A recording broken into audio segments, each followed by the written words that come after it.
여러분 안녕하세요. 중국 뉴스 해설의 이박사입니다. 어제 하루 사이에 미중 관련해서 여러가지 뉴스가 쏟아져 나왔습니다. 주류 매체의 뉴스들은 이 동영상이 올라갈 때쯤이면 여러분들 모두 다 보셨을 거라고 생각합니다.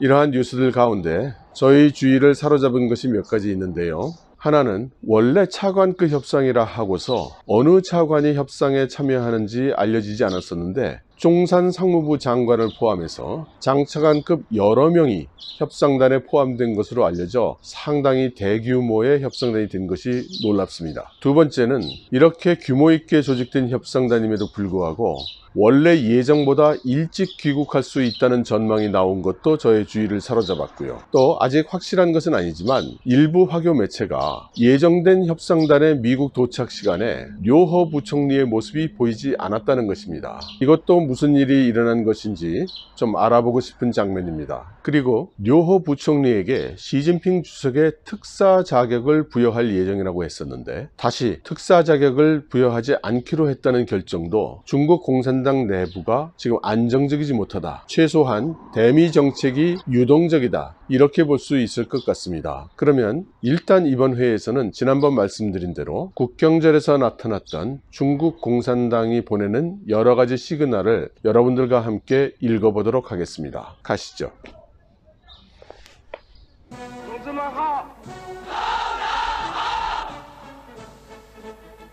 这次参加受阅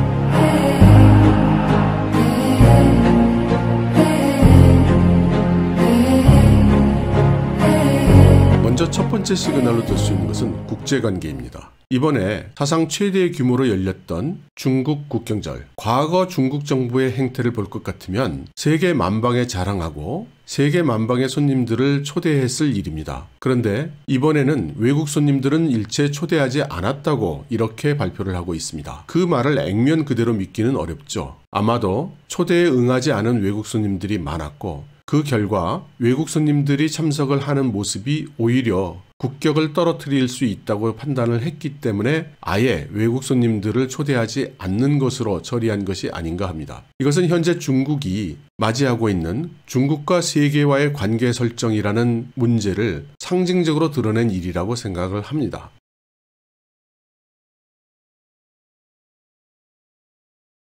그리고 지나칠 정도의 경계태세, 이것도 무엇인가를 시사하는 것이라고 봅니다. 물론 과거에도 국경절이나 큰 나라의 행사가 있을 때 베이징은 언제나 삼엄한 경계태세에 들어가곤 했습니다. 그렇지만 금년 국경절과 같은 경계태세는 처음이었던 것 같습니다. 우선 행사가 일어나는 장안가 몇 킬로에 걸쳐서 블록을 모두 폐쇄했고 그 안에는 계엄이 선포됐고요. 사는 주민들은 그 당일날 아침에 정부가 유도하는 곳으로 모두 옮겨갔어야 됐습니다. 그리고 가스 폭발을 우려해서인지 그 전날 저녁 8시부터 그 다음날 행사 완료 시까지 도시가스의 공급을 중지했습니다. 8층 이상의 건물의 창문은 모두 밀봉하고 딱지를 붙여서 추후에라도 창문을 하나하나 다 점검할 수 있도록 했습니다. 심지어 노상에 있는 공중 화장실에서는 화장실을 사용하려면 신분증을 제시하고 신분증 번호를 등록하고 휴대폰 번호를 등록하고 큰 일을 볼지 작은 일을 볼지를 등록했어야 했습니다. 그리고 일을 볼 때도 예상 시간보다 많이 걸리면 어째서 시간이 더 많이 걸렸는지 소명하도록 했습니다. 이런 정도로 삼엄한 경계를 피는 것은 전례가 없었던 일입니다. 그래서 당연히 중국 정부 또는 중국 지도부 또는 시진핑 주석과 그 그룹은 무엇을 걱정하는 것인가, 누구로부터의 공격을 걱정하는 것인가, 이런 의문을 떠올리게 하는 것입니다. 당연히 외국 군대가 베이징의 행사를 공격할 리는 없겠죠. 또 테러 행위를 걱정했다 하더라도 지나친 감이 있습니다. 이것은 뭐라고 해도 군 병력이 동원되는 행사의 긴장감이 이전 같지 않고 훨씬 더 주의해야 하는 그런 형국이 됐음을 의미하는 것이라고 하겠습니다. 따라서 내부의 적, 내부의 갈등이 많이 높아져 있다, 이렇게 해석할 수가 있을 것 같습니다.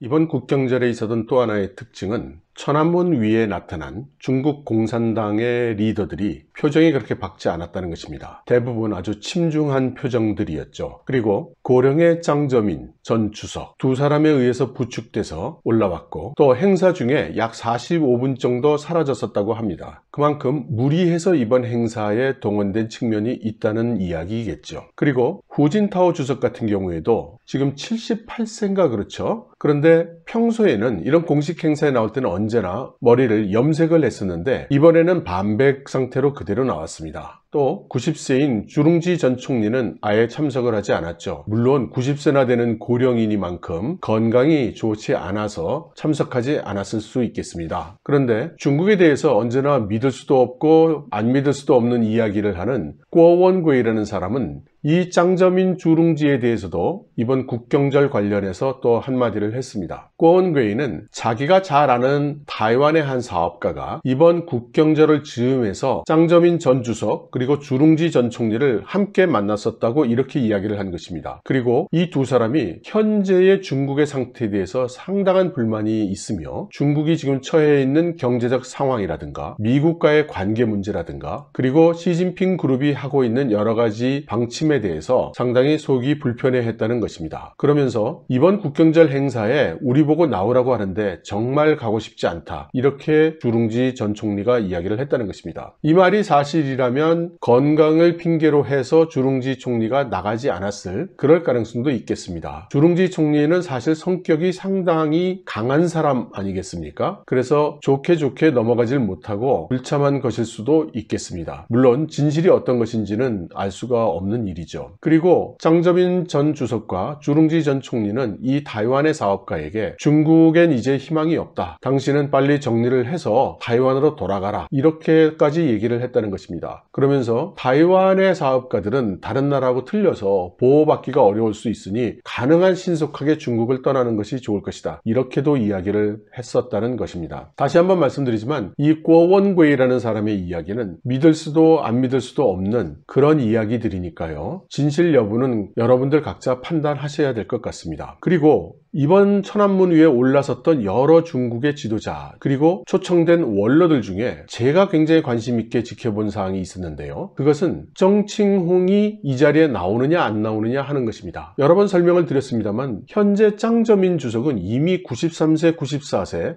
이 나이이기 때문에 실제로 무슨 일을 하거나 판단을 할 만한 상황이 아닌 걸로 알려져 있습니다. 그래서 실질적으로 상해방을 이끌고 있는 리더가 바로 이 정칭홍이라는 것인데, 홍콩 사태 관련해서도 정칭홍 일파가 시진핑 그룹에게 무엇인가 함정을 팠다고 이야기하는 사람들도 많이 있습니다. 그리고 지난번 베이다이허 회의에서 오갔던 이야기들을 잘 생각해보면 시진핑 그룹에게 큰 소리로 외치고 반론을 제기하고 문제를 물어보고 이렇게 했던 사람들은 후진타오, 원자바오, 그러니까 공청단파 사람들이지 상해방 사람들은 소리가 하나도 안 나왔었던 것입니다. 그리고 중국에서 어떤 분들은 상해방은 이미 상당히 선멸돼서 이미 세력이 없다, 이렇게 얘기하는 분들도 있거든요. 저는 개인적으로 상해방이 얼마나 중국 사회에 넓게 그리고 깊게 침투해 있는지를 알기 때문에 그렇게 쉽게 다 뿌리 뽑히지는 않을 것이라고 생각을 합니다. 물론 알 수는 없는 일이죠. 바로 이 정칭홍이 천안문 위에 나타난 것이 어떤 시그널이라고 생각하는 것입니다. 그것은 상해방은 아직 뿌리 뽑히지 않았고 상해방은 아직 건재하다는 것입니다. 비록 최근에 또 한 사람 상해방의 고위직 장관급 인사가 낙마함으로써 장관급 중에는 이제 상해방이 한 명도 없게 되는 이런 상황이 되기는 했지만 상해방의 실력은 아직도 상당 부분 존재한다, 이렇게 믿습니다. 왜냐하면 이날 천안문 위에 있었던 이 사람들의 모습을 텔레비전으로 유심히 지켜봤었는데요. 모두들 안색이 무겁고 어둡고 이랬었는데 가장 여유자적하고 웃기까지 했던 사람은 정칭홍 단 한 사람이었습니다. 적어도 텔레비전에 나온 상황은 그랬다고 저는 생각합니다. 그래서 정칭홍이 건재하다, 그리고 여유가 있다, 그것은 상해방은 아직도 뿌리 뽑히지 않았고 상당한 실력을 가지고 있다, 이런 것이 아닐까라고 지나친 확대 해석일 수는 있지만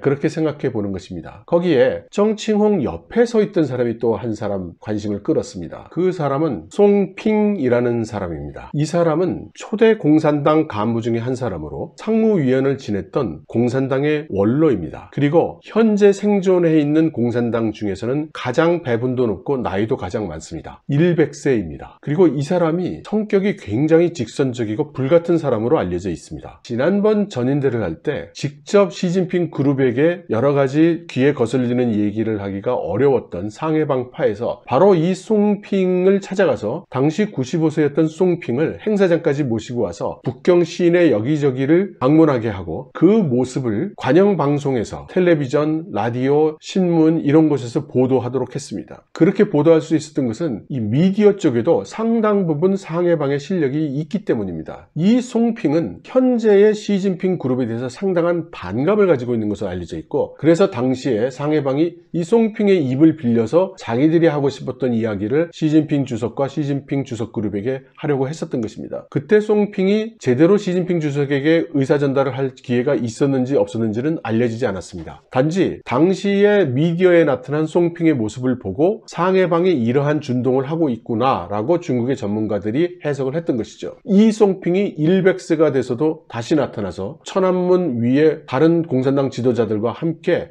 열병에 참석을 했고, 그 옆에 정칭홍이 같이 있었고, 정칭홍은 여유자적했고 웃음을 많이 띠고 있었다. 물론 아무것도 아닌 일일 수도 있습니다만, 공산사회라는 것이 조그만 일말의 실마리에서 추측을 하는 것이니만큼 저는 이날의 천안문 위의 상태를 중국 공산당은 현재의 사태에 대해서 상당히 심각하게 생각을 하고 있으며, 또 상해방의 실력은 아직 남아 있으며 그들 경계 경호에 엄청난 신경을 쓰는 걸로 보아서 내정, 특히 공산 당내, 군부 내의 갈등이 그리 잘 처리되어 있지 않다, 이렇게 판단할 수 있다고 생각을 합니다.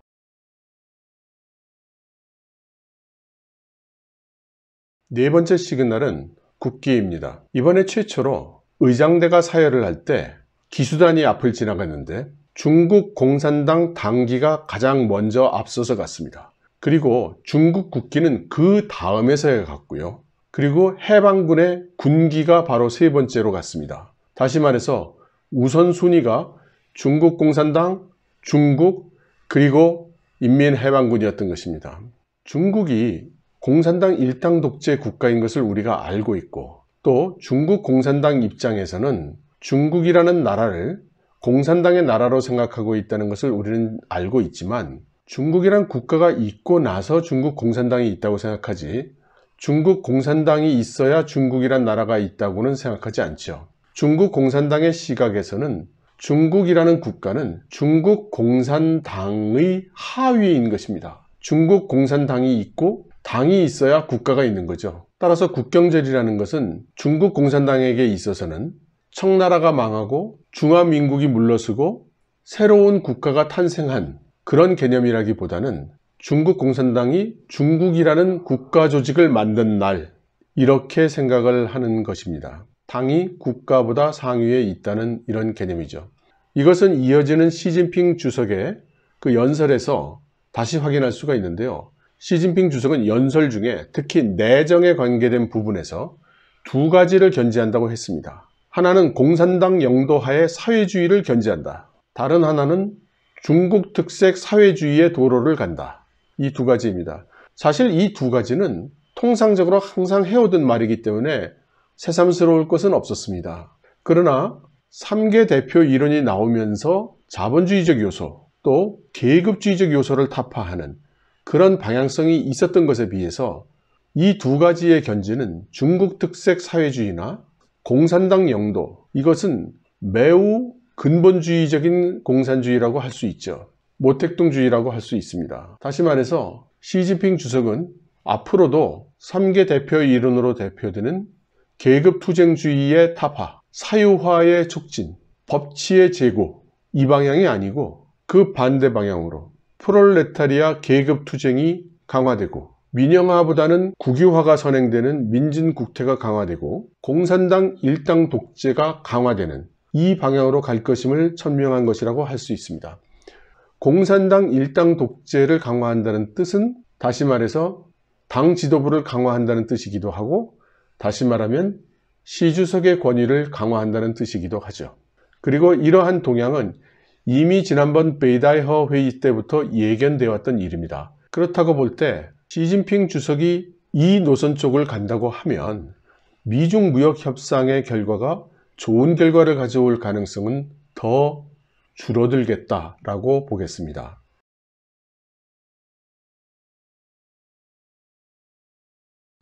그리고 마지막으로 5번째 시그널은 시진핑 주석의 연설 내용입니다. 이번 국경절에서의 시진핑 주석의 연설은 새로운 단어가 나온 것이 하나도 없었습니다. 그리고 새로운 개념이 제시된 것도 없었고요. 집권 후기에 새로운 비전을 제시한 것도 없었습니다. 여지껏 되풀이되어 나왔던 단어들, 되풀이되었던 문장들이 다시 되풀이되었을 뿐이었습니다. 저는 베이징의 거리에 나서서 70주년 국경절을 맞이해서 새로운 캐치프레이즈가 걸릴 줄 알았습니다. 육교마다 새로운 캐치프레이즈가 걸려 있고 큰 건물에는 새로운 정치적인 선언문이라든가 이런 것들이 걸려 있을 줄 알았습니다. 왜냐하면 과거에는 항상 이런 큰 국가적인 행사가 있을 때 새로운 개념, 새로운 비전을 제시했기 때문이죠. 그러나 이번에 그것이 없었습니다. 응당 있어야 할 것이 없다는 것, 이것이 저는 마지막 5번째 시그널이라고 생각합니다. 그러면 왜 이런가? 그것은 아마도 시진핑 주석이나 시진핑 주석 그룹에서 생각하는 새로운 정책, 새로운 비전, 새로운 가치, 이것이 중국 공산당 내에서도 아직 완전한 동의 또는 완전한 합의를 이루어지 못했다는 것을 반증하는 것은 아닐까, 이렇게 생각을 합니다. 그렇게 생각을 하는 것이 자연스러운 것이 아직까지도 사중전회의 일정이 공포되지 않고 있지 않습니까? 이것은 매우 이례적인 일입니다. 전에도 한번 말씀드린 적이 있는데요. 이 사중전회라는 것은 사중전회를 열어서 그 현장에서 열띠게 논쟁하고 토론해서 정책을 결정하는 것이 아닙니다. 실제로는 나아갈 방향을 다 파벌끼리 조율을 해놓고 전국에 있는 공산당 간부들이 베이징에 올라와서 그들이 다 모여있는 앞에서 합의된 사항을 발표하고 교육하고 또 그에 따라서 응당 각 세포 조직에서는 어떤 일을 어떻게 해야 되는지를 논의하는 자리인 것입니다.